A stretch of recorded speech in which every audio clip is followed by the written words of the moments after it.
Assalamualaikum warahmatullahi wabarakatuh.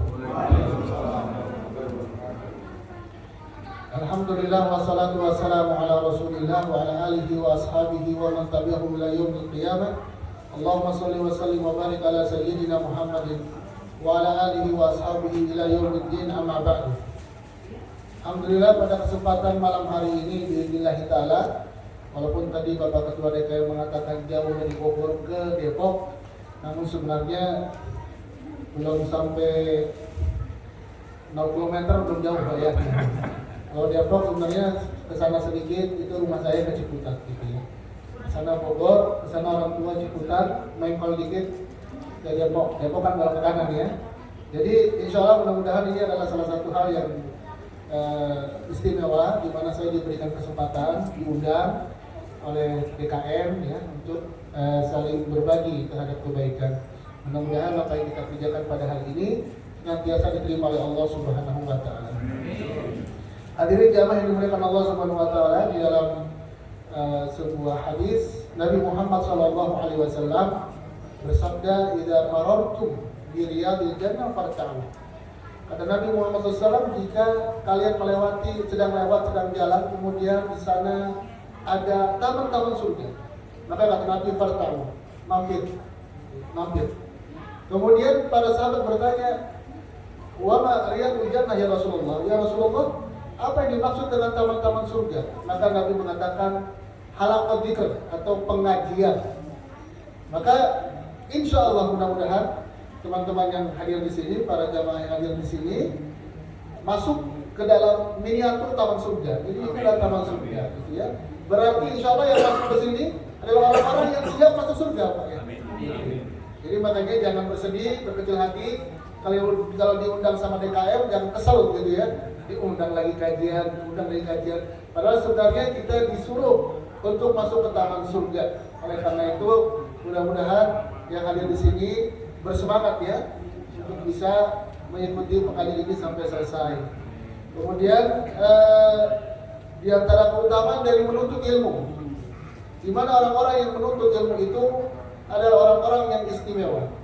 Keistimewaannya dilihat dari seluruh alam semesta ini memuji, menyanjung orang-orang yang sedang menuntut ilmu. Dan pada hakikatnya bapak-bapak ini adalah orang-orang yang menuntut ilmu. Di dalam keutamaan menuntut ilmu adalah orang-orang yang datang ke majelis ilmu untuk menuntut ilmu, maka insya Allah akan didoakan oleh makhluk-makhluk Allah. Di antaranya adalah ikan-ikan di lautan, Pak. Jadi bapak-bapak yang hadir di sini didoain sama ikan di lautan, Pak. Disolawatin, dimohonkan ampun atas dosa kita oleh ikan-ikan di lautan. Nah sekarang pertanyaannya, ada nggak yang pernah mensensus ikan di lautan ada berapa ekor, Pak? Kita sebut 1 juta atau 1 miliar ikan.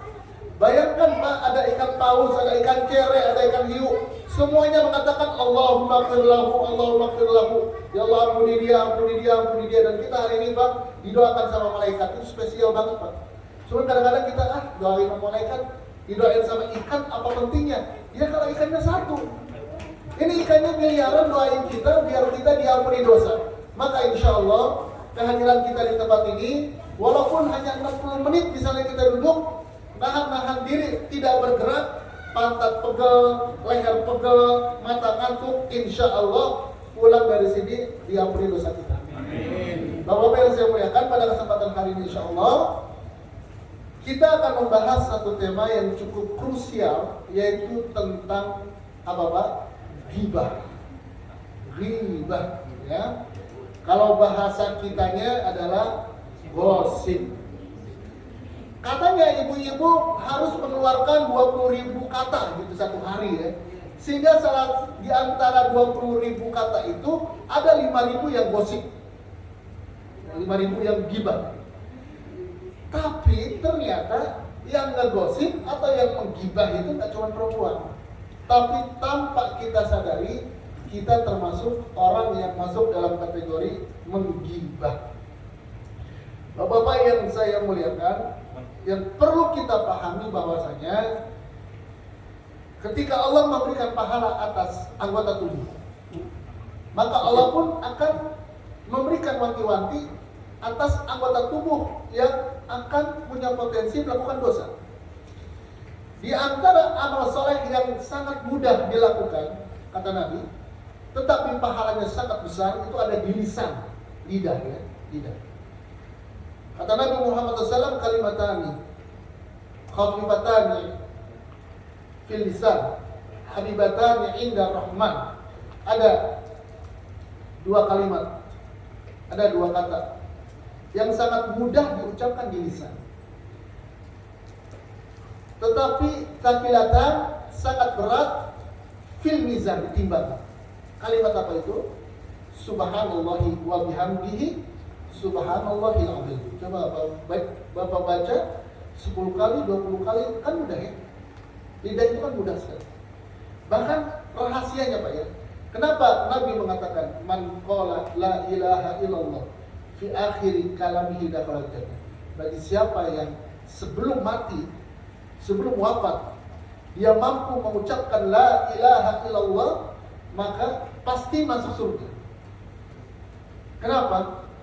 Karena susunan kalimat tahlil la ilaha illallah itu tidak membutuhkan bibir yang tertutup. Coba baca, Bapak bilang la ilaha illallah tapi bibir nggak bergerak, bisa? Bisa. Kalau Bapak bilang la ilaha illallah bibir nggak bergerak, itu tandanya bacaannya salah. Karena la ilaha illallah dia huruf lisan, yang gerak cuman lisannya doang. Jadi Bapak sambil diam begini, jadi nggak usah lihat gitu kan. Apalagi pakai misalkan keras-keras gitu ya, nggak usah. Karena ikhlas itu penting dalam ibadah. Maka ketika orang mengucapkan la ilaha illallah di akhir usianya, dia masuk surga. Amal apa? Amal lisan. Jadi lisan itu mudah, ibadahnya mudah, tapi pahalanya besar. Makanya orang yang malas zikir bahaya, bisa diganggu setan, bisa lemah iman. Kenapa? Karena seharusnya seorang hamba sangat mudah berzikir. Zikir cuma di lisan. Coba bapak-bapak yang punya aktivitas nge-gym setiap hari gitu ya, atau olahraga gitu, push up, sit up, sanggup nggak? Sanggup. Nge-gym berapa repeat gitu kan, berapa repetisi gitu, angkat 20 kali, 30 kali, sanggup? Sanggup. Padahal capeknya bukan main. Tapi kenapa? Berzikir nggak bisa, padahal cuma di lisan doang. Jadi lisan itu adalah sebuah amal. Lisan adalah satu anggota tubuh yang di dalamnya terdapat amal-amal solih dan pahalanya besar. Tetapi juga hati-hati, ada amal lisan yang kalau kita tidak mewaspadainya, maka kita akan masuk dalam neraka. Karena sebab lisan kita masing-masing. Nah, kita sebagai manusia memang suka lalai, suka lupa bahwa setiap apa yang kita kerjakan, setiap apa yang kita ucapkan, itu akan diminta pertanggungjawabannya. Hati-hati. Ada di sini misalkan ya udah lagi musim pemilu nih, bulan Februari kan mau nyoblos kan, mulai dah tuh tim sesnya siapa ngomong, yang satu bilang apa itu si Amin gini kan tanpa dia sadar itu lisan-lisan itu akan diminta pertanggungjawabannya di hadapan Allah. Maka tim ses jurkam itu dosanya bisa besar atau pahalanya bisa besar. Hati-hati. Ada yang jadi jurkam Pak di sini? Enggak ada ya, insyaallah ya. Yang jadi jurkam, jadi tim ses, hati-hati, lisannya itu dijaga. Ya. Kenapa? Karena lisan itu gampang. Dia gampang menjadi dosa. Makanya hati-hati. Ini saya cuma warning aja. Jangan sampai hanya untuk kemenangan paslon yang kita dukung, akhirnya kita masuk neraka, Pak. Dia mau lenggang kampung, enak bahagia dengan jabatannya, kita yang belangsak. Dosa iya, pahala kagak, masuk neraka lagi. Nah, makanya hati-hati dengan lisan kita. Kata Nabi Muhammad SAW dalam hadisnya, man yatmanu lima baina lihyaihi wa ma baina rijlaihi atmanu lahu jannah.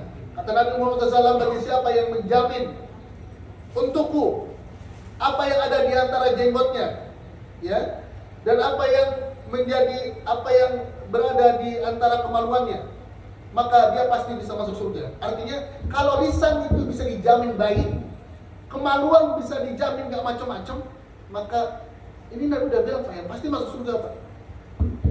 Gampang kan masuk surga kan? Gampang. Jaga lisan, jaga kemaluan, selesai. Cuma kan kenyataannya gimana tuh? Ya? Bisa gak kita jaga lisan? Jadi lisan kata Nabi merupakan sebuah organ tubuh yang harus hati-hati kita menjaga. Nah, di antara dari dosa lisan yang sangat dianggap remeh oleh kita selama ini adalah dosa yang namanya ghibah. Dosa ghibah. Dalilnya banyak Pak. Di antaranya dalam Al-Quran surat Al-Hujurat ayat 12. Allah Subhanahu wa taala berfirman, "A'udzubillahi minasyaitonir rajim. Wala yaktab ba'dukum ba'du." Jangan kalian menggibahi orang lain. Ya Pak ya.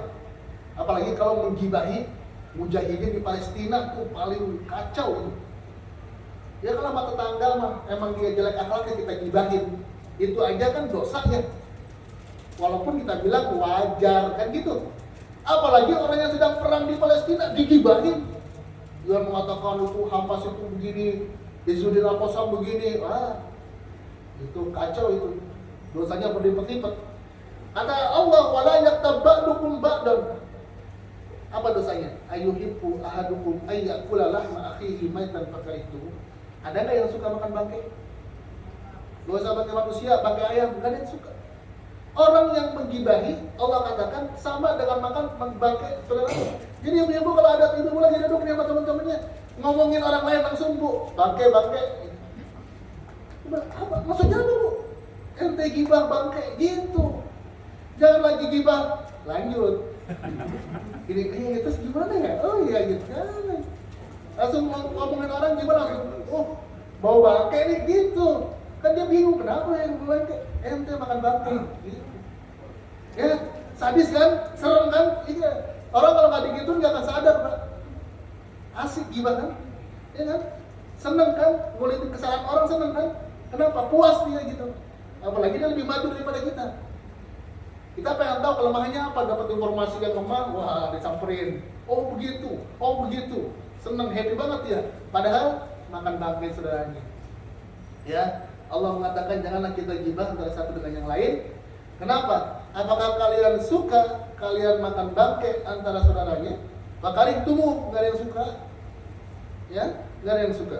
Nah kemudian dalam surat Ali Imran ayat 36 Allah Subhanahu wa taala berfirman, "Wala taqfu ma laysa laka bihi ilm." Ya, janganlah kamu mengikuti apa yang kamu tidak ketahui ilmunya. Inna sam'a wal basara wal fu'ada kullu ulaika kana anhu mas'ula. Karena semua organ tubuh akan diminta bertanggungjawabannya di hadapan Allah Subhanahu wa taala. Ibu, setiap kalimat kebaikan yang kita ucapkan, subhanallah, alhamdulillah, Allahu akbar, tahlil, la ilaha illallah, istighfar, astagfirullahaladzim, jadi catatan kebaikan. Ya. Tetapi setiap lisan yang kita ucapkan keburukan, mencaci maki orang, memaki orang, memarahi orang, menggibahi orang, melaknat orang, itu pun menjadi dosa yang akan tertulis di sisi Allah Subhanahu wa taala. Maka coba hitung-hitung Pak, kita punya dosa laknat orang berapa kali? Ini saya pernah waktu itu di sebuah Jumat Pak, sampai saya turun, orang pada nyalamin saya. Kebetulan di depannya ada orang Gerindra itu, jadi ceritanya lagi pada kampanye. Temanya apa Pak? Temanya saya bilang larangan gibah. Saya bilang jangan gibahi pemimpin. Misalkan Jokowi, dengan bilang Jokowi kerempeng. Contoh Pak, contoh ya. Contoh ini, Jokowi begini, itu gibah, itu haram. Gimana cara antum minta tobat sama dia? Kalau kita mengkritisi kebijakan boleh. Fir'aun dikritisi kebijakannya sama Allah, membunuh anak, tapi kebijakan politisnya yang kita kritisi. Tapi jangan orangnya.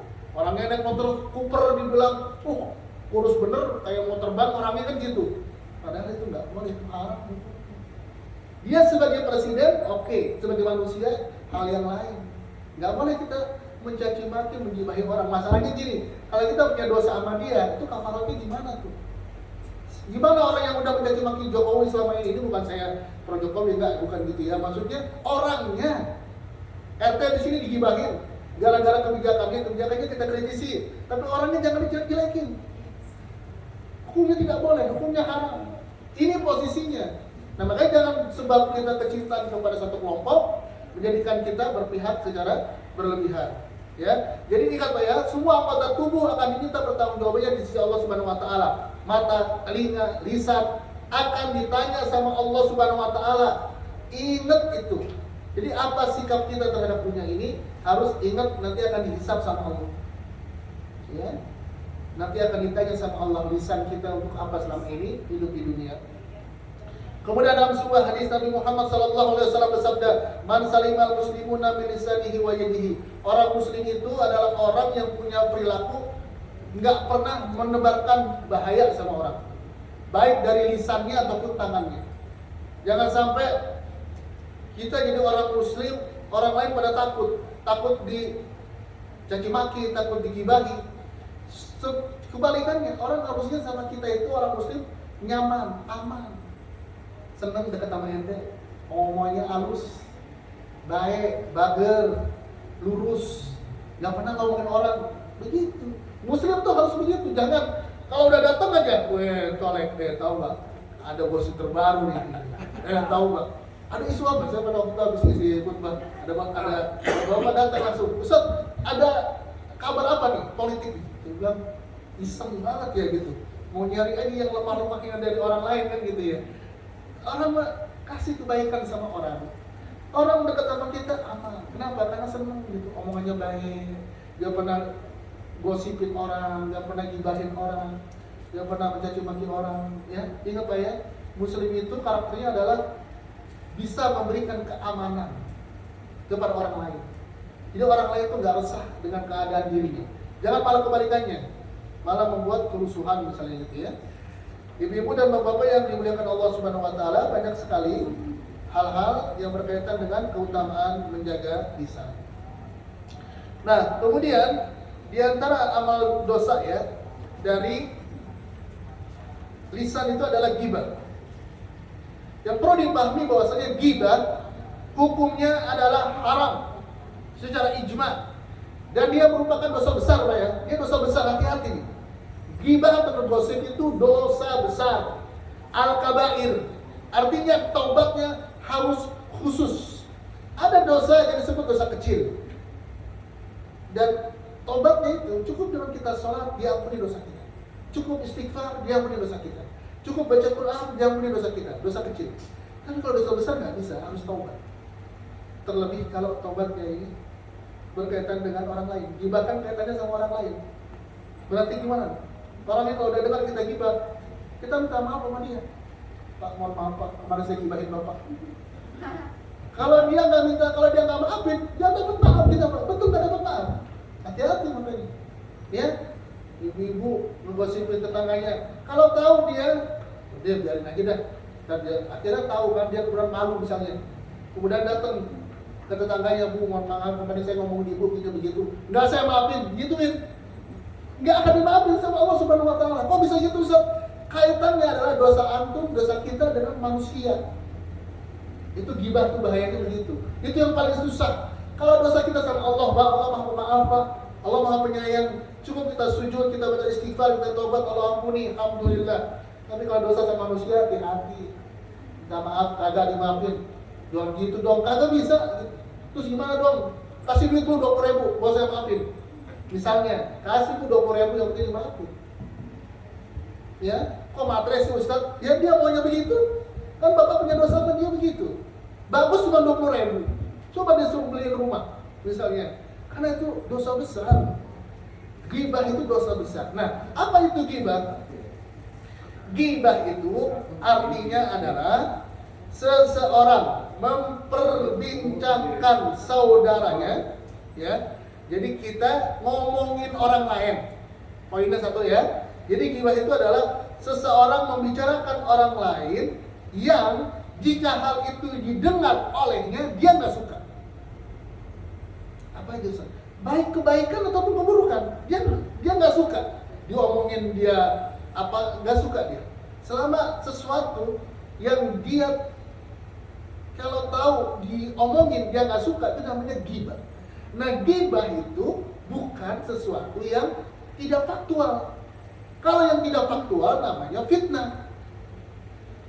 Benar, dia benar pincang, kakinya pincang. Iya, tapi kalau ente bilang dia pincang, ente ghibah namanya.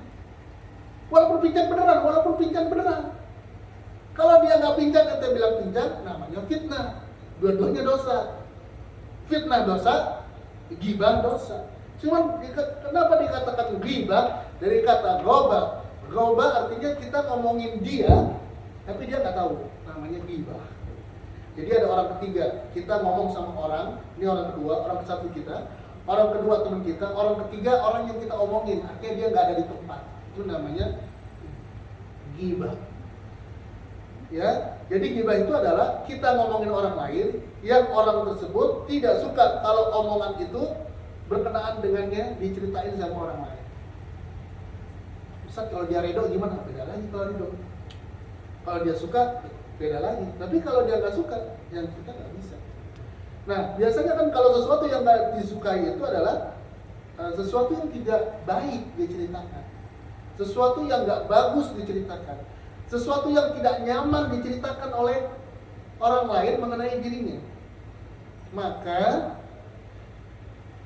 segala sesuatu yang berkaitan dengan orang lain yang dia tidak senang untuk diceritakan, baik berbicara tentang postur tubuhnya, badannya, nasabnya, perilakunya, perbuatannya, ucapannya, urusan agamanya, selama dia nggak suka diceritain, itu namanya ghibah. Hati-hati ya, semuanya ya. Contoh mengenai badan, misalkan botak, orangnya botak rambutnya, terus kita ngomong begini, itu kenapa sih orang rambutnya botak? Padahal ini dia mungkin apa ya, mungkin sebatas nanya doang kali ya, cuman omongan itu udah ghibah masuknya. Lihat tetangganya kebotakan dini di bagian atas kayak gitu kan, itu jadi dia ngomongin kebotakannya itu ghibah, itu masuk kepada ghibah. Atau mungkin terlalu pendek,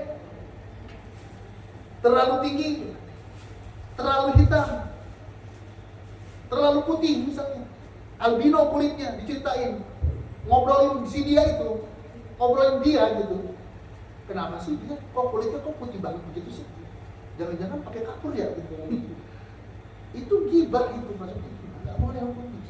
Jadi kalau kita Pak, kata Nabi, "Man kana yu'minu billahi wal yawmil akhir falyaqul khairan aw liyasmut." Jadi kalau kita lagi ada depan sama orang, bahkan maunya ngomong nih, maka kalau nggak ada tema yang penting, diam lebih bagus.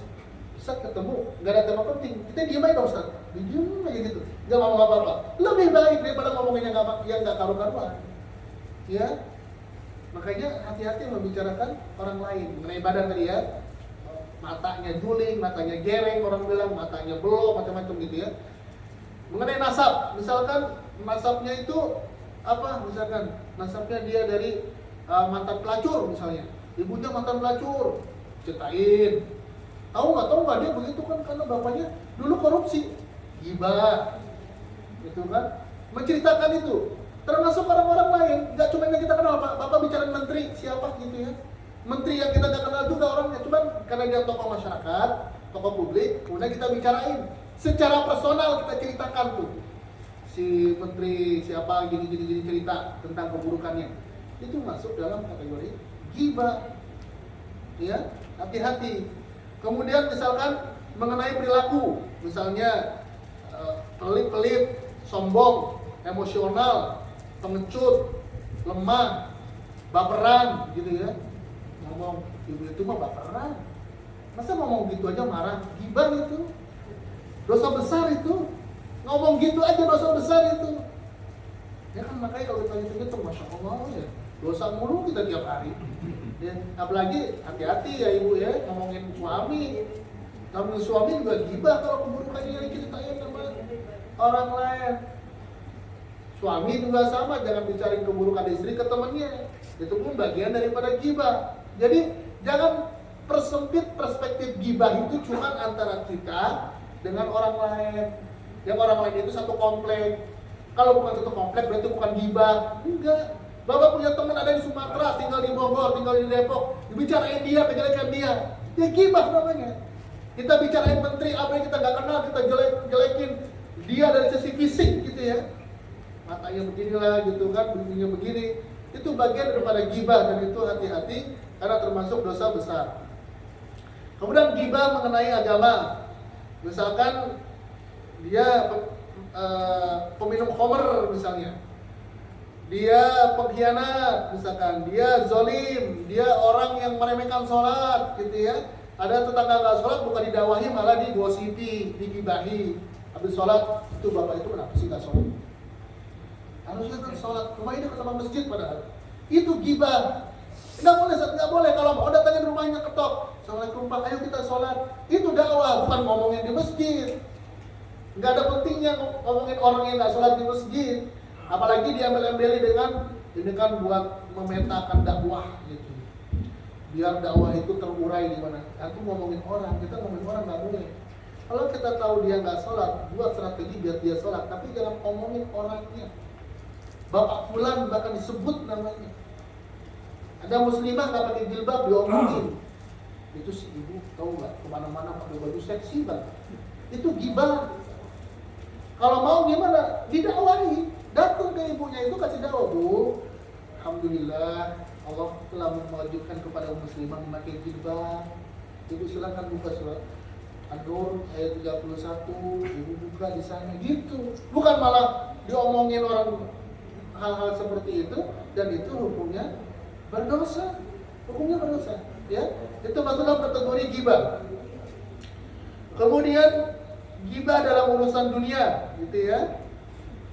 Gibah dalam urusan dunia, misalkan kita mengatakan dia kurang sopan, dia orang rendahan, kemudian hasil dapat mobilnya dari korupsi, gitu kan, atau dia macam-macam lah ya, pokoknya kata dengan dunia menjelek-jelekan istilahnya itu ya, dia menceritakan keburukan orang lain kepada orang lain. Dan orang tersebut tidak tahu dia dilakukan seperti itu. Dan itu hukumnya adalah haram. Ya Pak ya. Jadi prinsipnya adalah jangan ada ucapan yang membicarakan orang lain kecuali kebaikan. Nah kita bilang, Masya Allah, kita bahagia punya teman rajin banget sholat. Gitu. Bapak pulang, Masya Allah, kalau ke masjid paling dulu. Jadi kita menceritakan itu biar teman-teman yang lain termotivasi misalnya. Ya kalau dia udah ketahuan nggak sholat, jarang sholat di masjid, jangan diomongin, tapi didakwahin. Caranya gimana? Ya datang ke orangnya langsung. Kalau diomongin tandanya gibah. Nah, Rasulullah SAW telah memberikan definisi gibah dengan sabdanya. Nabi pernah bertanya, "Atadruna mal ghibah?" Tahukah kamu apa itu gibah? Kemudian para sahabat menjawab, "Allah wa rasuluhu a'lam." Allah dan Rasul yang paling mengetahui. Nabi menjelaskan gibah itu adalah dzikruka akhaka bima yakrahu. Engkau gibah itu adalah engkau menyebutkan tentang saudaramu sesuatu yang dia benci. Ya. Yang dia enggak suka kalau itu diceritakan. Begitu ya. Kemudian ditanya, "Afara'aita ya Rasulullah in kana fi akhi ma aqulu?" Bagaimana ya Rasul kalau memang yang aku katakan memang realita. Matanya jereng, dia jereng matanya Rasul. Orangnya pendek, dia pendek orangnya. Kulitnya hitam, dia hitam memang kulitnya gitu. Maka kata Nabi sallallahu alaihi wasallam, "In kana fihi ma taqulu faqad tahu." Jika engkau mengatakan sejujur-jujurnya tentang dirinya itu, tentang keburukannya, tentang kejelekannya, ya itu namanya ghibah itu. Benar itu namanya ghibah. Tetapi kata Nabi, wa in lam yakun fihi ma taqulu faqad bahta. Tapi kalau kau ceritakan itu enggak benar, orangnya pendek tapi tinggi sebenarnya, itu namanya dusta. Itu namanya dusta. Ingat Pak ya, jadi kalau benar, tapi kan dia benar Ustaz hitam. Salah nggak saya? Salah. Salahnya karena kamu ghibah. Kalau nggak benar hitam berarti kamu dusta. Dusta ghibah ya sama, dosanya sama. dosa besar juga. Intinya orang Sunda bilang mah eta kene, jangan dilakuin itu namanya ucapan gibah ataupun dusta. Bisa nggak sih kalau ngomong jangan gibah? Bisa nggak sih kalau ngomong jangan buhtan? Apakah nggak ada tema lain gitu yang bisa kita bahas saat kita bertemu dengan orang lain? Nah, yang perlu kita pahami bahwasanya gibah itu nggak cuma sebatas lisan ya, tapi dengan isyarat. Dengan isyarat misalnya ngomong sama suaminya, "Bibi, nah, itu kan ini dia itu badan itu segini nih." Badan itu segini dia pakai isyarat. Itu gibah. Ya, dengan maksud adalah untuk mencela gitu ya, menceritakan keburukannya. Maka dengan lisan ataupun dengan isyarat semuanya nggak boleh menceritakan keburukan orang lain. Makanya bapak-bapak yang saya muliakan, memang di dalam di dalam konteks kita tetangga ya, kadang-kadang hal-hal seperti itu tuh luput dan terlalu mudah kita lakukan tanpa kita sadari bahwasanya perbuatan-perbuatan itu bisa merusak segala-galanya. Makanya gibah itu satu perkara yang Nabi itu sangat mewanti-wanti agar seseorang itu tidak melakukannya, agar seseorang menghindarkan dirinya dari menggibahi orang lain. Bahkan Nabi SAW sampai mewanti-wanti agar tidak melakukan gibah kepada saudaranya. Jadi betul-betul falyaqul khairan aw liyasmut. Hadirin yang dimuliakan Allah Subhanahu wa taala. Maka kalau kita bicara tentang gibah, ada gibah yang paling besar Pak ya. Gibah yang dosanya besar. Jadi gibah itu berlevel-level. Ada yang levelnya low gitu ya, atau dia yang kecil lah gitu ya. Ada yang middle, yang pertengahan, yang tinggi banget ada. Yang tinggi itu gini nih, dia pura-pura kayak ngedoain, tapi padahal dia ngegibahin. Kayak gini. Contohnya ya, alhamdulillah ya Abi ya. Abi walaupun begini, Abi tetap sabar, istiqomah, tidak korupsi. Daripada tetangga sebelah, dia tidak sabar dalam menerima ujian Allah dan akhirnya dia korupsi. Ngapain ngomong begitu? Ada embel-embel begitu tuh di depannya itu dosanya malah lebih besar. Jadi biar Islami gitu bersyukur dulu gitu ya. Alhamdulillah ya Bi ya, Umi gitu kan, Umi sudah pakai jilbab.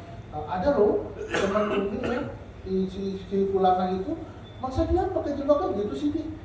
Di awalnya dia alhamdulillah pakai jilbab, di ujungnya ceritain orang. Itu dosanya berlipat-lipat.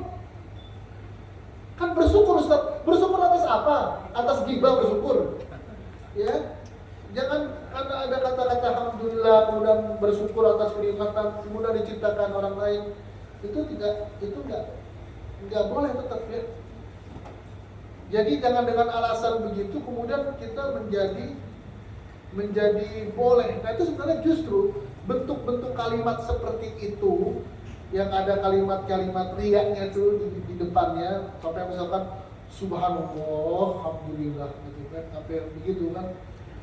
Kita punya motor jelek-jelek begini, apa namanya, nggak nyicil nih ya. Itu tetangga tuh motor 3 nyicil semuanya. Terus apa salahnya kan? Maksudnya udah gitu, kalau udah tahu gitu ya udah gitu, mau ngapain diceritain?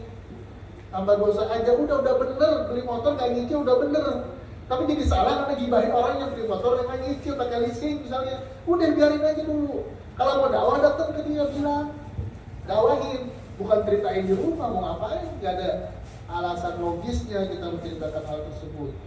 Bukan kata subhanallah, alhamdulillah, bersyukur. Tapi pada hakikatnya dia adalah orang yang menggibahi orang lain. Ibu-ibu dan bapak yang dimuliakan Allah Subhanahu wa taala, kenapa seseorang bisa gibah? Kenapa orang bisa berani gibah? Poin yang paling utama adalah karena kurangnya rasa takut kepada Allah Subhanahu wa taala. Padahal tadi kita udah ceritakan bagaimana hukumannya orang masuk neraka cuma gara-gara lisan. Kenapa orang kurang takut sama Allah? Karena dia nggak pernah belajar. Ya, di Indonesia ini ada misalkan undang-undang tentang anti hoax, misalkan gitu kan, undang-undang anti menghina presiden, gitu kan ya. Takut orang gitu kan. Nah, kenapa orang takut yang mau berbuat hal begitu, menebar hoax misalnya? Karena dia takut ditangkap. Coba Pak, ini Allah nggak takut sama Allah gibah. Ya kita gibahin sama presiden, tenang Ustaz, yang akan ditangkap sama polisi. Ya ente nggak takut sama Allah, lebih takut sama polisi. Kan begitu. Makanya poin penting kenapa orang itu berani gibahin orang, baik pada level-level tertentu, coba dia pejabat, gibahin pejabat, gibahin tetangga, sampai ada yang paling beda itu anak gibahin orang tua, coba. Orang tua digibahin, ngomong sama kakaknya, Kak, mama kenapa sih pelit banget? Ya Allah, orang tua aja sampai gak lepas dari gibahnya. Ya. Jadi itu saking sadisnya itu gibah, orang nggak paham gitu. Orang tuh nggak takut. Bahwasanya setiap apa yang dia ucapkan itu akan mengakibatkan dosa. Kalimat apa lagi yang buat kita nggak takut dengan kata-kata dosa? Ingat dosa gitu. Kalau kata-kata ingat dosa nggak buat kita takut, apalagi yang buat kita takut sama Allah? Dosa dosa Ustaz, saya gitu ya. Berarti itu udah kacau itu gimana? Kalau udah nggak takut dosa ya, cuma satu kan yang kita ingat cuma dosa. Jangan begini dosa ya teh, astagfirullahaladzim dosa gitu ya.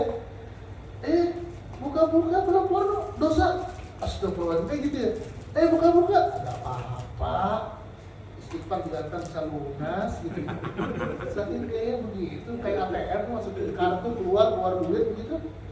Ya, udah kayak nggak perlu sama dosa, kayak dosa tuh nggak buat dia takut. Nah, pertama yang paling Bapak harus paham adalah ada dosa.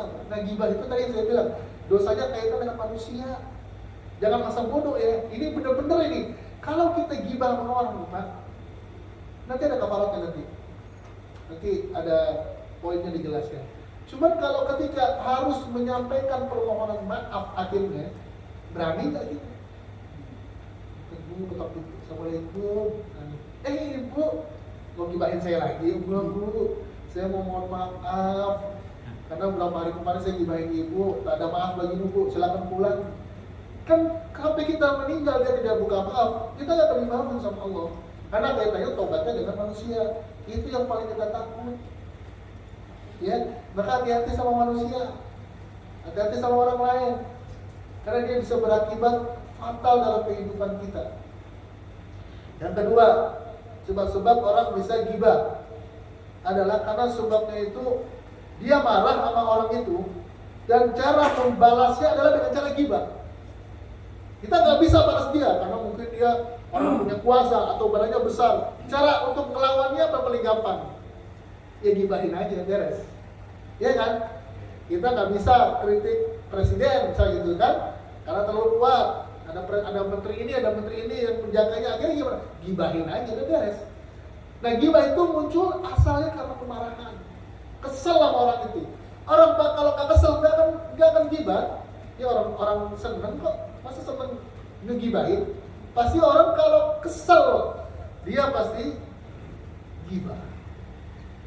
Maka cara untuk tidak gibah itu adalah berarti meredam amarah kepada orang tersebut.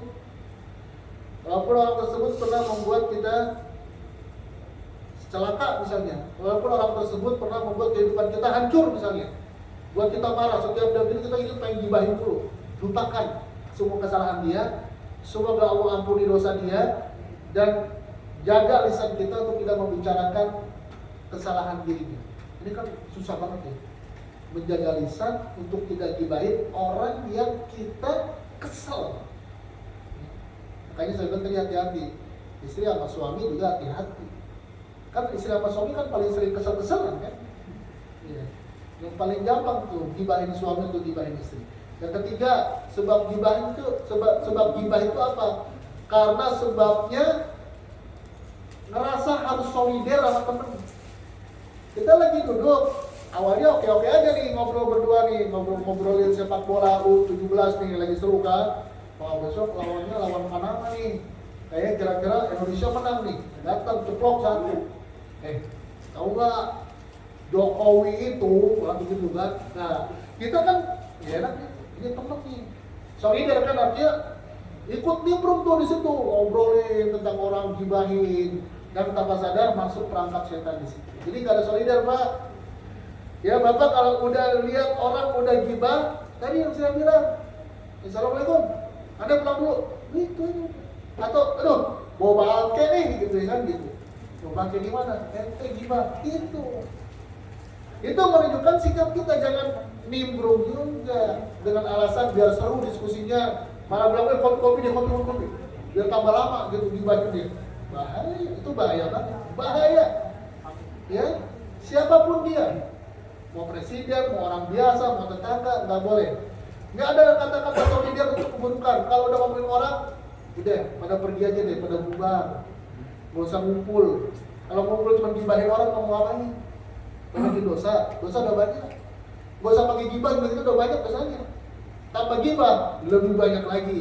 Jadi hindarkan. Orang pada ngomongin sesuatu, orang lain diomongin, langsung aja pergi. Itu caranya. Jangan kata-kata solidar. Walaupun dia teman dekat kita lagi asik ngomong, atau kita stop. Jangan. Itu gibah itu nggak boleh gitu. Berani nggak? Kalau dia bilang udah gibah stop, dia masih terus ngomong, tinggalin. Kenapa? Karena itu dosa.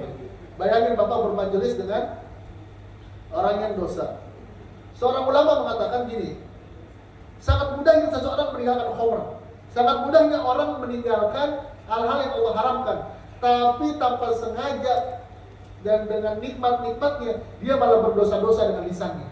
Bapak kalau disodorin ini lagi minum nih, lagi ngumpul, ada anggur cap AOK, anggur cap orang tua. Gimana sikap kita? Kita bilang, itu apa-apaan ini? Haram, udah tua kita. Makanya minum-minuman begini, kan gitu kan? Bener begitu kan? Nggak ada kan? Udah embat aja, mumpung sudah kesempatan, nggak mungkin. Langsung kita tolak, kenapa? Haram, jelas kan? Tapi kalau gibah kenapa nggak begitu?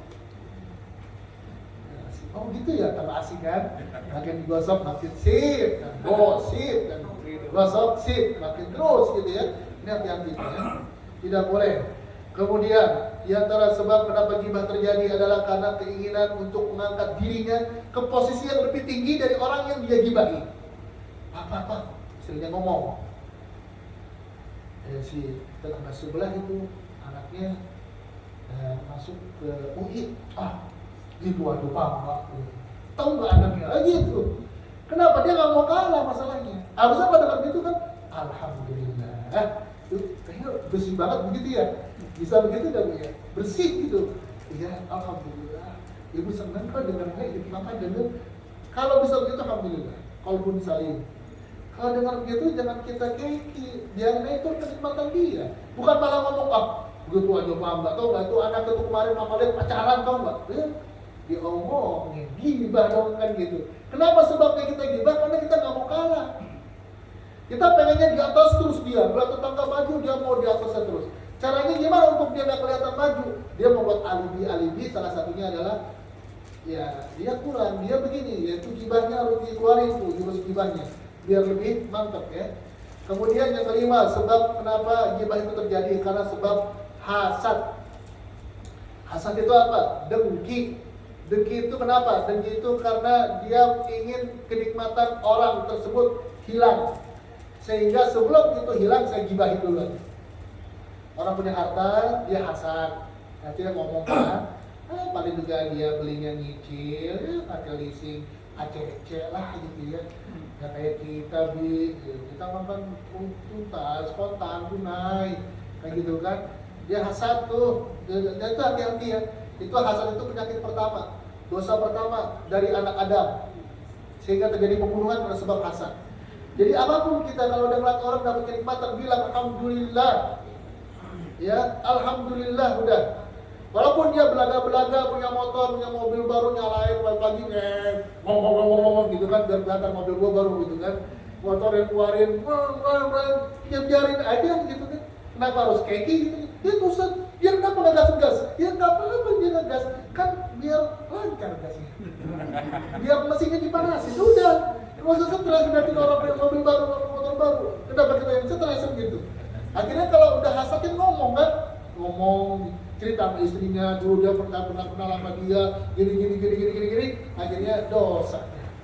Ya, kan paling parah dosanya dosa besar itu ya. Kemudian kadang-kadang gibah itu terjadi karena sebab apa? Karena sebab main-main, canda gurau, bercanda. Ini biasa pelawak-pelawak nih yang ada di TV-TV. Berarti orang yang nonton redok sama itu.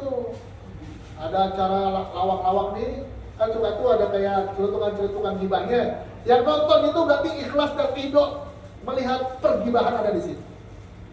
Apalagi acara yang udah jelas namanya gosip, silet gitu.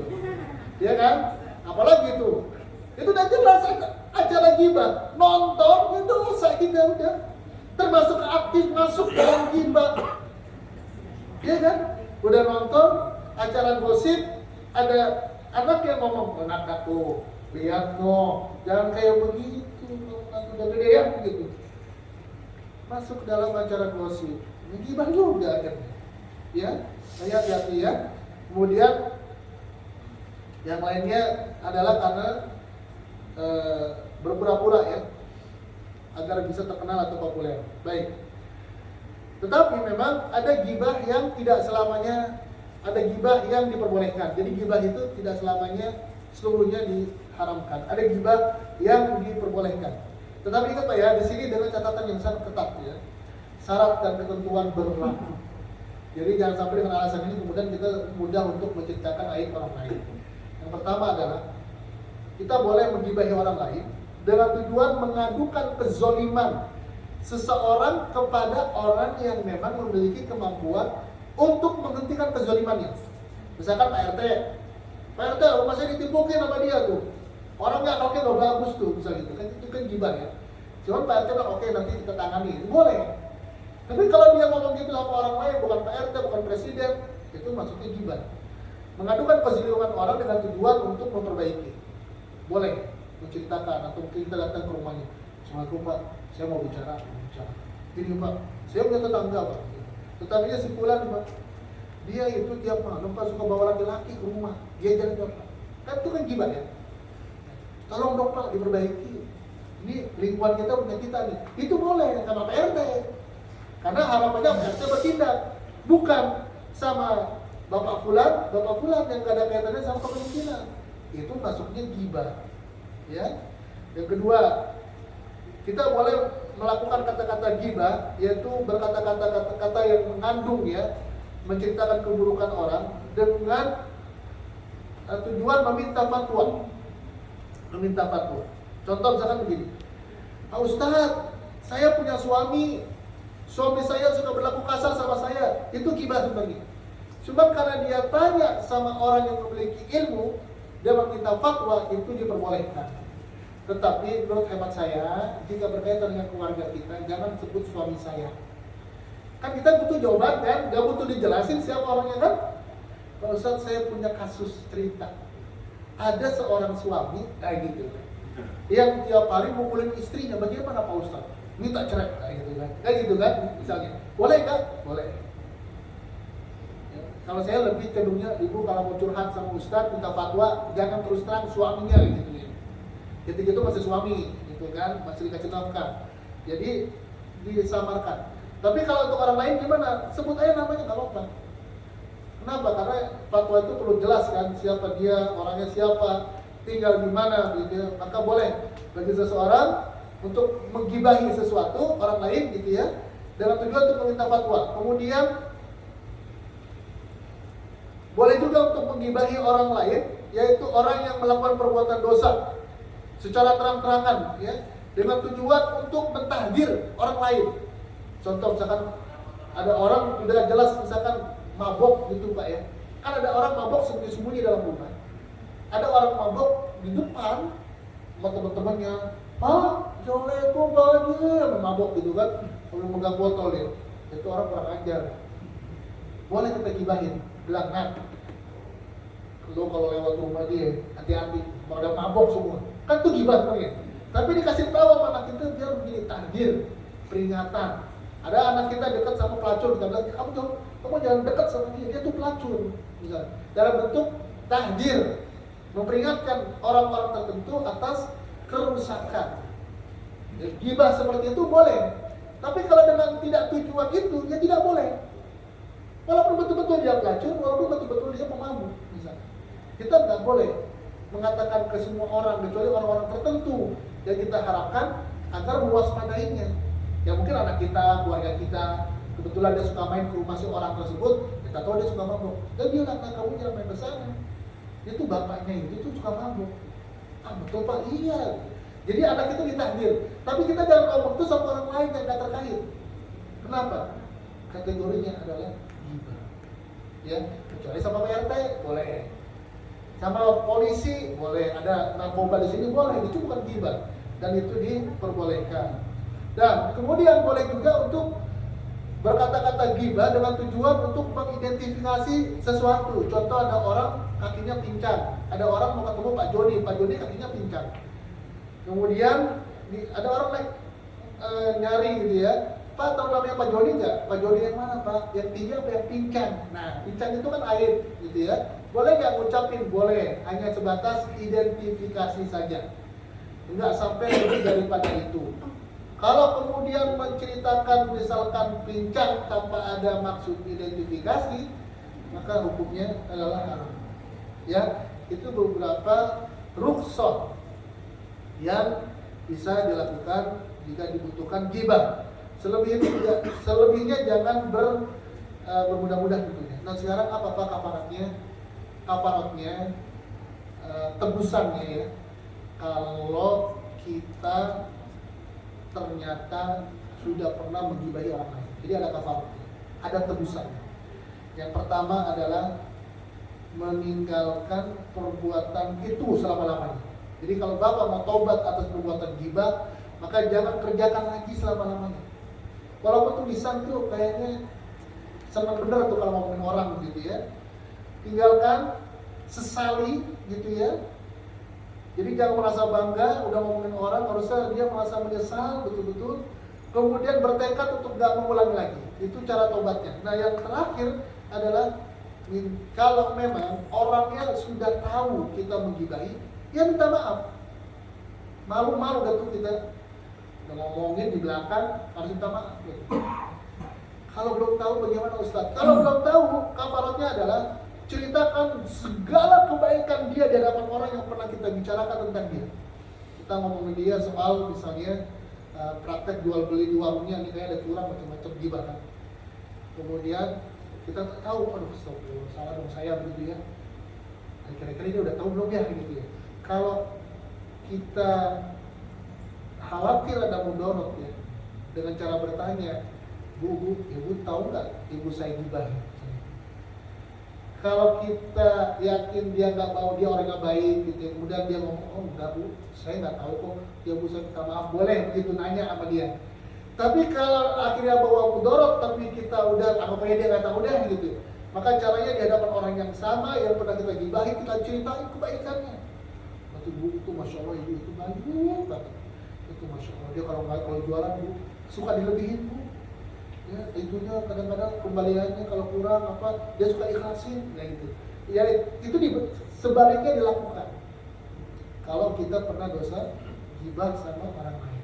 Ya, ghibah sama Jokowi nih misalnya. Kemarin ngomongin jeleknya semuanya. Secara personal ya, bukan secara kebijakan. Nah, sekarang Bapak nih harus ceritain kebaikan Jokowi di hadapan orang lain untuk balas dari dosa ghibah kita. Ya. Ini kan paling susah kan, gak bisa kita ketemu Jokowi. Gimana ketemu Jokowi aja? Susah ketemunya. Saat dia lagi di Kebun Raya Bogor, mungkin bisa ketemu, kagak bisa. Udah, ceritakan dia bagus-bagus dah gitu ya. Udah jangan lihat jeleknya aja. Orang tuh kalau cari jeleknya ada aja jeleknya. Kita jadi cari jeleknya dapat gitu ya. Mau ustadz, mau bukan ustadz, mau presiden, mau presiden, pasti jeleknya dapat. Tapi jangan sampai, makanya yuk harus jaga sekali lisan. Jaga betul lisan untuk tidak menceritakan keburukan orang lain. Nah, begitu caranya. Kafarat ketika kita atau tebusan ya, ketika kita sudah berbuat ghibah kepada orang lain adalah taubat betul-betul, berjanji untuk tidak melakukan, bertekad untuk tidak melakukan, dan meninggalkan semua perbuatan ghibah. Kemudian selanjutnya yang tadi itu adalah minta maaf atau menceritakan hal yang kebalikannya gitu ya dari dosa ghibah yang kita lakukan. Bapak yang dimuliakan Allah Subhanahu wa taala, dosa ghibah ini adalah dosa yang sangat berat hukumannya, sehingga para ulama banyak memperingatkan ya kepada orang lain untuk tidak melakukan perbuatan ghibah. Maka intinya adalah bahwa ghibah adalah perbuatan dosa besar gitu ya, yang hendaknya seseorang menjauhinya dan jangan bermudah-mudah untuk melakukannya. Inti dari ghibah adalah menceritakan orang lain dari apa-apa yang dia tidak suka kalau dia dengar. Berarti hal-hal yang buruk ya, jangan diceritakan walaupun itu benar. Dan coba tahan dalam lisan untuk gak ngomong begitu. Ingat Pak Bu ya, nanti orang-orang yang berbuat ghibah itu, ada seorang ulama bernama Al-Hasan. Al-Hasan dia pernah digibahi oleh orang, pernah digibahi sama orang. Kemudian dia tahu orang itu yang gibahi dia. Dia bawa sama roti, ngasih sama orang tersebut. Orang yang menggibahi kan malu kan? Dia bilang, subhanallah, saudaraku, aku gibahi kamu. Engkau kasih saya roti sama kurma.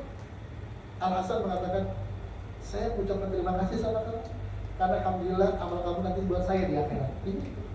Jadi saya bersyukur. Kamu gibahin saya, gak apa-apa.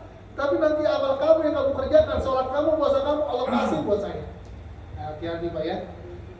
Jangan gibahin orang, karena nanti ada namanya orang-orang yang muflis nanti. Orang-orang yang bangkrut. Orang yang bangkrut nanti di hari kiamat orang soleh Pak. Orang soleh, rajin sholat, rajin puasa, rajin baca Quran. Tapi bangkrut kenapa? Karena banyak nyakitin orang dari lisannya. Maka setiap orang nanti akan ngantri untuk meminta tebusan dari kesalahannya, karena dia nggak bisa tunaikan di dunia. Makanya ingat, segala sesuatu nggak semua bisa dituntaskan di dunia. Kita dizolimi orang Pak, sabar aja Pak. Kita bilang sama dia, insya Allah di hadapan Allah saya ketemu antum lagi.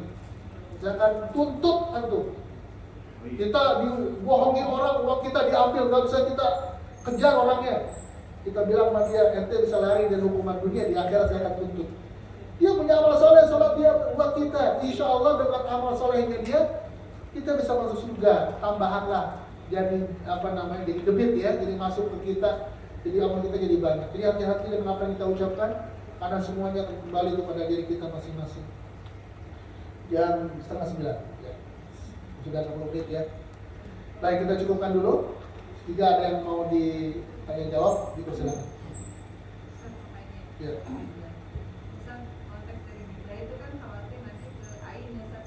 Ya. Itu bagaimana Ustaz caranya supaya kita menjaga dari air juga, khawatir nanti juga itu kan ada ke air ya. Itu bagaimana cara menjaga? Ghibah berkaitan dengan air. Ya. Terus kemudian bagaimana caranya Kemudian lagi kita agar air kita nggak kelihatan? kita juga menjaga dari Oh, Ain. ain. Oh, ain. Ain. Ya. Ain, ghibah, ain, ghibah, hasad itu hal-hal yang relevan. Ain, mata. Ghibah, lisan. Hasad, hati. Ini kalau ngumpul sama orang itu orang rusak banget. Orang kalau benci Pak, nggak cukup ngomong, dia cuma lihat ya. Makanya hati-hati ya kalau punya barang baru, punya anak bangga, punya anak cakep ya, doain setiap hari. Mobil baru, doain Allahumma barik lana fi hadza rizqi. Masya Allah tabaraka wa ta'ala gitu ya. Kenapa? Karena aib itu hak ya. Aib itu benar terjadi. Orang Arab itu sangat takut sama aib. Sampai rumah ditempel. Masya Allah. Ada yang pernah pergi umrah kan? Ada beduk-beduk tinggi ditulis Masya Allah tabaraka wa ta'ala. Saking orang kalau nggak ada celah gitu ngelihat kebaikan, dia nggak ingat Allah gitu maksudnya. Makanya mobil bagusnya tulisnya Masya Allah yang gede. Jangan Dufan gitu kan, Taman Safari gitu, ngapain? Tulis Masya Allah. Jadi orang kalau lihat mobil, Masya Allah, baca dia. Nah, ain itu muncul karena hasad. Orang kalau udah hasad, pandangan dia itu bisa merubah sesuatu. Kata Syekh dalam kitab Edisolin salahnya, orang yang hasad itu pandangan matanya bisa merusak benda. Mobil bisa rusak, mesin cuci bisa rusak. itu ain ya. Ya makanya kan hidup bertetangga kan begitu, nggak bisa terlepas dari gitu-gituan. Makanya kita jaga betul agar rumah tangga kita lah, semuanya rumah kita, anak kita, mobil kita, kendaraan kita itu aman. Bagaimana caranya? Caranya bersikap biasa terhadap karunia yang Allah berikan sama kita, bersyukur saja. Nggak perlu kita apa gitu ya, kayak sedikit sombong gitu ya sama orang, biasa aja.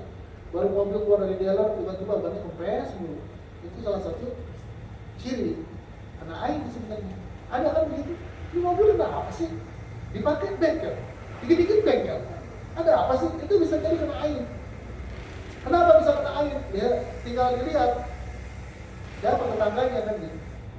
Bagaimana cara mengobatinya? Sebenarnya memang caranya tuh harus bekas kobokan dia celupin di tangannya, airnya itu disiram ke mobil kita. Dia rugiah buat air kita. Tapi kan susah ya begitu ya. Masa kita dulu antum ya air ya gitu. Tapi kadang-kadang kita juga nggak sadar, kita ini sebenarnya nggak sadar. Kita tuh punya potensi bisa memberikan air kepada orang lain. Kita aja nggak sadar. Ngeliatin aja tuh mobil tuh, ibu mobil bagus banget. Tapi dilihatin gitu kan. Besok tiba-tiba dipakai, bannya copot gitu kan. Udah gelinding sendiri gitu kan. Dan itu suka terjadi dan itu hati-hati sekali. Anak juga sama, cakep apa tiba-tiba sakit. Makanya jangan suka posting kebahagiaan dengan orang lain, sama suami, sama anak, jadiin postingan, ya, lagi jalan-jalan ke pantai. Itu tau nggak? Itu perempuan itu tipis banget hatinya, hati-hati tuh. Kalau lihat tetangganya sering jalan-jalan aja, dia tuh kayak sini jalan-jalan, itu sih nama jalan-jalan. Mau itu jalan-jalan, kalau cuma jalan-jalan ke sono, ke Mall Depok gitu. Udah kemana-mana naik angkot doang ke sono. Itu perempuan tipis banget tuh hatinya. Makanya disabar-sabar, udah sabar aja. Ntar insya Allah kita jalan-jalan 7 hari 7 malam. Jalan mobil di rumah dulu lagi hari-hari. Gitu. Jadi biar, karena emang kadang-kadang kita nggak sadar itu dari begitu kita ngeliat dia, kita sakit. Anak pintar, anak cakep gitu kan, dipoto, jadiin status. Anak gue cakep ya, gitu. Dia sok sakit langsung. Ya banyak kan begitu, ada anak tiba-tiba rungsing, nggak jelas kenapa, badannya nggak panas, apanya sehat, rungsing, panas gitu, itu bisa jadi kena ain. Siapa? Ya dari orang-orang yang lewat, ya, bilang ih cakep gitu ya. Makanya kalau kita dengar ada orang puji, ibu anaknya cakep, bilang masya Allah bu gitu, oh iya masya Allah cakep gitu. Itu penting banget karena itu bisa merusak kehidupan kita. Jadi ain itu mata, lisannya gibah, hatinya hasad. Itu kalau udah ngumpul habis tuh itu orang. Udah benar-benar setan dan itu. Itu hati-hati ya. Nah, tapi kita kan nggak tahu nanti orangnya dan kita nggak bisa nuduh. Nuduh kita musok ente ya ain ya ente ya gitu nggak bisa. Karena ain itu kan rahasia. Dulu orang Arab itu diceritain pernah dia anaknya sakit, lama sakitnya. Kemudian dia punya dugaan ini ain gitu ya. Kemudian dia ngumpulin tetangganya, satu RT dia kumpulin. Kemudian setiap orang yang habis makan dia kasih kobokan. Kobokannya satu, kobokin semua. Ya, saking pengen nyari rukyahnya di situ. Setelah itu bila dapat anaknya diciprat-cipratin. Dan alhamdulillah sembuh setelah itu. Ya, memang rukyah dari ain itu adalah pakai bekas air orang yang memberikan air kepadanya. Cuma kan permasalahannya kita nggak tahu. Siapa yang air nama anak kita nggak tahu kita. Makanya ada yang pakai caranya itu. 20 orang dicelupin di semua tangannya. Ya, siapa tahu di antara mereka ada satu kan. Tapi kalau dia bilang kamu yang buat air anak saya, kan dia marah. Caranya gimana? Udah makan. Kan pakai kobokan tuh. Nah, kobokannya nanti dicipratin ke anak. Kayak air itu menjadi penyakit akhir zaman. Banyak orang mati karena air. Kayak banyak artis tuh yang kemarin terakhir banyak mati, penyakit tiba-tiba mati, lunglai apa itu karena air. Saya yakin karena air. Terlalu ganteng gitu. Ya kan? Terlalu cantik, akhirnya kena kanker. Bukan kanker, itu air. Ya. Jadi makanya hati-hati dengan bencana yang ada di lingkungan kita disebabkan karena perilaku kita juga. Insya Allah Pak, kalau kita orangnya baik, suka membantu, insya Allah aman. Nggak ada yang iri sama kita. Makanya jangan terlalu menonjolkan diri dengan pangkat, jabatan, harta di tengah-tengah masyarakat, karena ada bahaya di kita. Begitu. Allah. Ada lagi silakan. Ya. Yang tadi saya pahami ya, itu kan mungkin membicarakan di belakang orang tersebut gitu ya. Iya. Nah, misalkan sama di sini nih sedang langsung ke orangnya. Orangnya langsung apakah itu termasuk Bukan gibah. Nah, gibah itu membicarakan orang yang nggak ada. Kalau di hadapannya bilang, kamu jelek kok gitu kan bisa. Dasar kamu jelek gitu kan. Ya, tidak suka hatinya juga tidak suka gitu. ya, kayak itu namanya menghina. Menghina. Ya, ada memang namanya merendahkan orang. Jadi memang dosanya banyak ya. Misalnya gini, kalau itu kan bisa masuk ke arah istihza namanya, mengolok-olok orang. Dalam Al-Quran disebutkan wala talmizu anfusakum wala tanabazu bil alqab. Jangan kalian jelek-jelekin orang. Kemudian jangan kalian merasa nasab kalian lebih unggul. Itu di hadapan orang ngomongnya, Bu. Kamu apa sih? Orang Jawa ya. Orang Sumatera misalnya gitu kan. Itu mengolok-olok. Walaupun di hadapannya. Tapi dosanya beda lagi gitu ya. Bukan gibah. Kalau gibah ini khusus membicarakan aib orang lain. Lebih gede mana? Ya namanya dosa mah mau gede mau kecil mah jangan dilakukan gitu ya. Ya gitu Bu. Jadi jangan niat bener Bu. Saya udah kesel banget sama ibu ini nih. Saya udah nggak mau ngomong di belakangnya. Saya mau ngomong di depannya. Jangan juga gitu. Tetap aja nggak boleh ya gitu. Harus sabar gitu ya. Ya. Allah malam. Ada lagi silakan. Ya. Kalau kitanya cuma dengerin jadi si Orang juga curhat nih Iya. ngomongin si A tapi Iya. kita cuma dengerin ya udah sabar aja paling kita cuma gitu Oh, doang. Gimana tuh? Iya. Pada prinsipnya ketika orang tadi kan istilahnya curhat ya. Padahal gibah ya. Jadi dia mau gibah orang, dia mau gibahin orang. Pak, aneh mau curhat sama ente Pak. Iya boleh datang dah gitu. Terus mau curhat apa sih? Aneh mau ceritain itu bapak pulang. Ya stop gitu. Gak boleh ente gitu. Tapi kan dia bukan, itu gibah. Ente jangan begitu. Udah ente sabar aja gitu. Jadi jangan sampai dia ngomong Pak. Kalau sampai dia ngomong, itu bisa kita termasuk orang yang ridho. Jadi kalau dia udah ngomong mau curhat apa nih, Anda mau ceritain bapak pulang, dia jangan, itu gibah nggak boleh. Udah selesai. Tapi kalau kita sampai dia sejam ngomong kita mendengarkan, itu sama aja menikmati kan. Jadi langsung stop di awal atau di tengah. Awalnya dia mau curhat apa, dia ngomong dulu muter, pas puteran selanjutnya dia mau udah kita rasa wah ini gibah nih, langsung stop. Aduh Pak, jangan deh Pak gitu. Bapak ikut ngaji nggak kemarin? Ikut, emang nggak paham nih yang dia mau Ustaz? Oh iya, gibah nggak boleh. Bapak ikut nggak? Enggak, makanya Pak ngaji gitu. Biar tahu apa itu gibah gitu kan gitu. Jadi jangan kasih celah diri kita untuk mendengarkan gibahan orang lain. Ya, walaupun soulmate kita, walaupun istri kita sekalipun, Papa, ini penting banget anak saya mau ceritain nih tentang si fulana. Udahlah nggak usah gibah. Ini tapi penting banget, nggak ada yang penting itu neraka. Udah jangan. Udah pokoknya simpen aja semuanya. Ih, bapak mah gak seru kan gitu kan. Ya seru-seruan, gibahin orang seru-seruan gitu. Gak boleh, pokoknya enggak. Ya, gitu. Jadi di awal kali dalam situ jangan dilanjutkan. Gitu Pak ya. Tadi yang saya sampaikan, kalau khomer kita tahu haram. Kan gibah kan haram.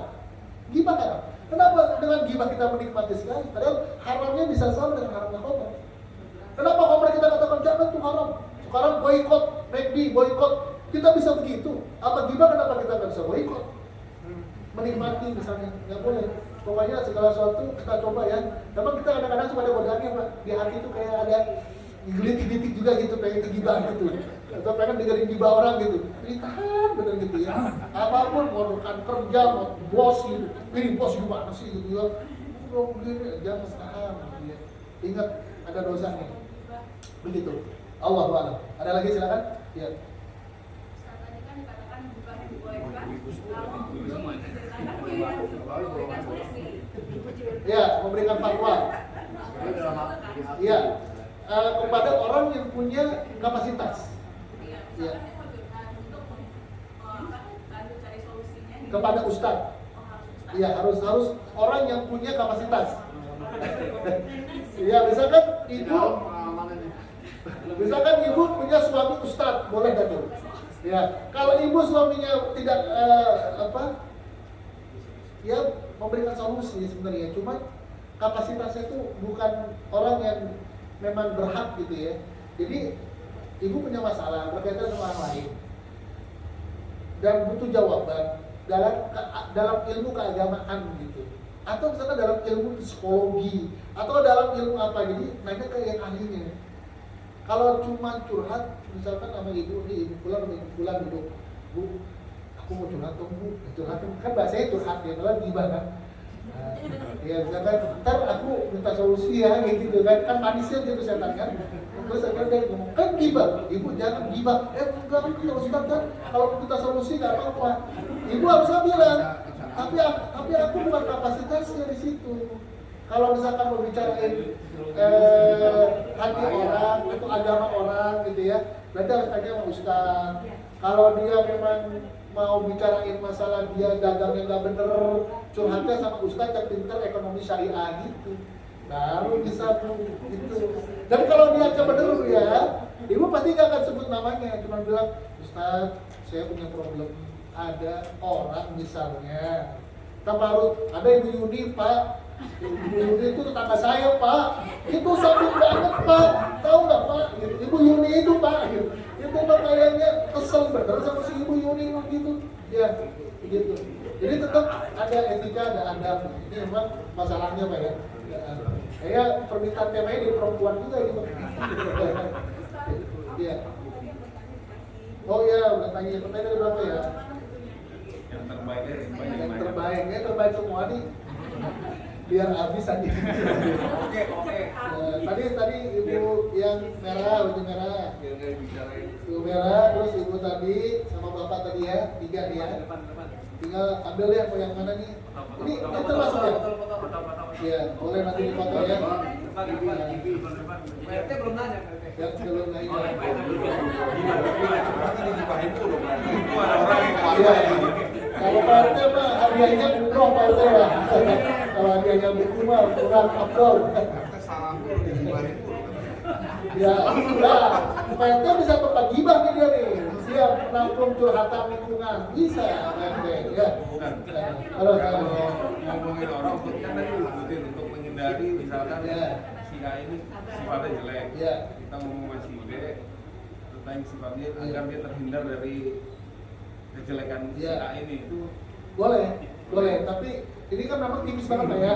Ini emang udah niat banget ya, ada yang mau diomongin siapa gitu. Jadi ada orang berbuat dosa Pak.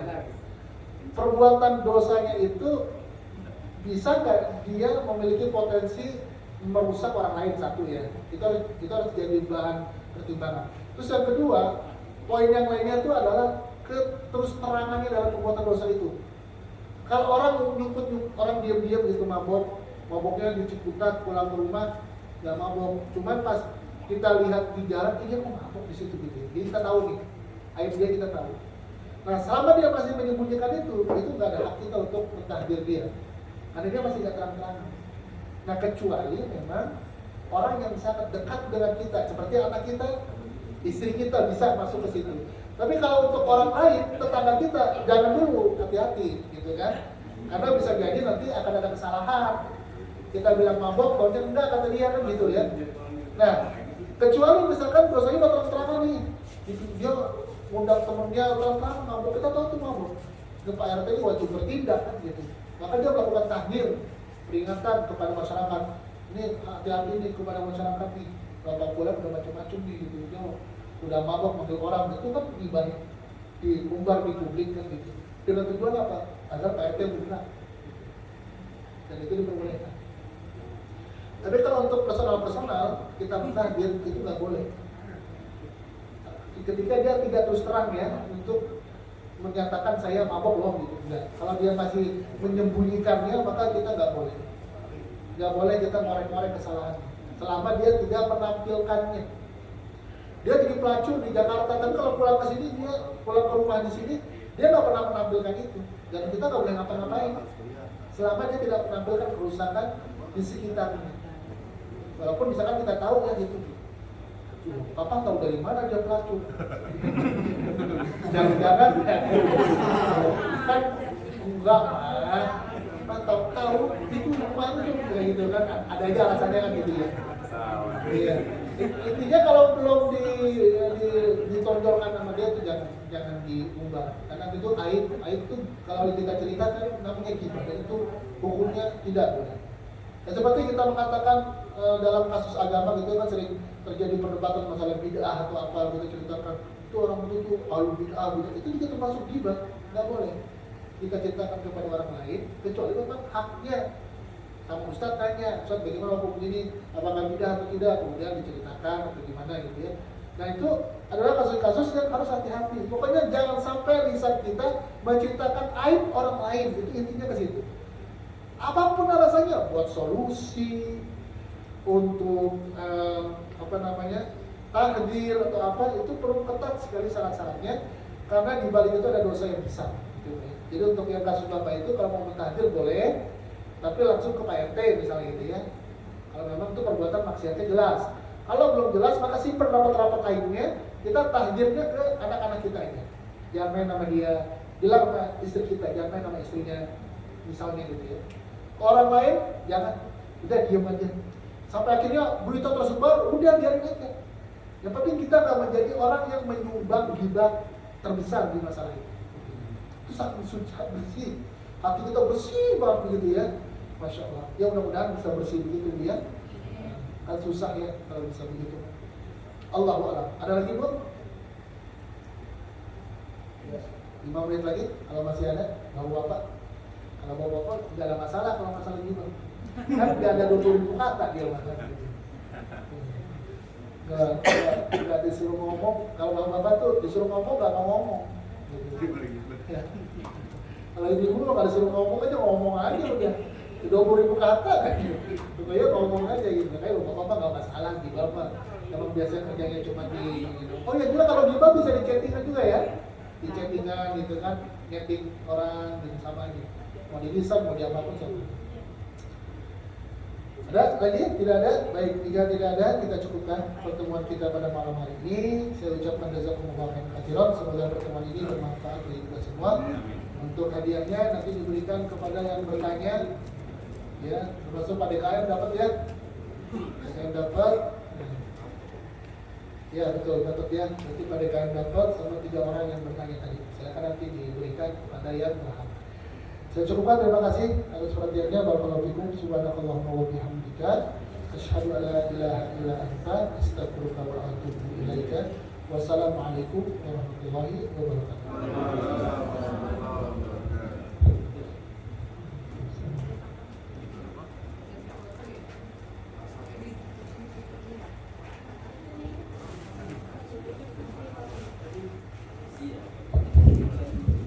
Terima kasih kepada Al-Fawal Ustaz Azam Lomba STHI yang telah memberikan tausiahnya kepada kita semua. Semoga kita semua dapat memahaminya dan mengamalkannya. Kalau Bapak Ibu yang dirahmati Allah, alhamdulillah acara pada malam hari ini bisa berjalan dengan lancar, dan saya sebagai bahwa bagi acara apabila ada kesalahan mohon dibukakan untuk maaf yang sebesarnya. Allahumma fiq wa bi'tariq. Assalamualaikum warahmatullahi wabarakatuh.